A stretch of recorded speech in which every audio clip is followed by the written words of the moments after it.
ট্রেনের কোনো ডিক্কিতে A1 লেখা থাকে, কোনো ডিক্কিতে HA1, কোনো ডিক্কিতে B1, আবার কোনো ডিক্কিতে C1। কিন্তু এই কোডগুলির মানে কি? দেখুন, ট্রেনের সবচেয়ে বেশি কোচ হয় জেনারেল কোচ, যেটা GN দিয়ে রিপ্রেজেন্ট হয়, আর এতে আপনি উইদাউট রিজার্ভেশন জেনারেল টিকিট নিয়ে ট্রাভেল করতে পারবেন।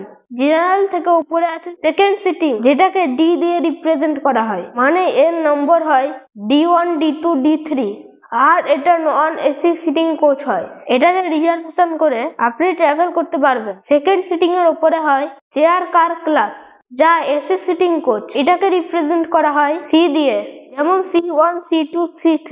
এরপর আসে ইসি, মানে এক্সিকিউটিভ চেয়ার কার ক্লাস, যা লাক্সারিয়াস সিটিং ক্লাস হয়, আর এটা রিপ্রেজেন্ট হয় E1, E2, E3 দিয়ে। এবার আসে স্লিপার ক্লাসে, যাতে সবচেয়ে বেশি হচ্ছে নন এসি স্লিপার, আর এটা রিপ্রেজেন্ট করা হয় S1, S2, S3 দিয়ে।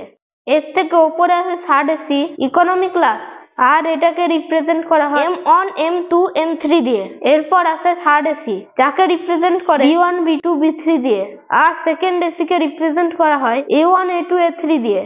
এবার আসি রেলের টপ ক্লাস, মানে ফার্স্ট এসি, এটাকে রিপ্রেজেন্ট করা হয় HA1, HA2 দিয়ে, আর এটাকে ট্রাভেলের জন্য আপনাকে প্রাইভেট কেবিন দেওয়া হবে।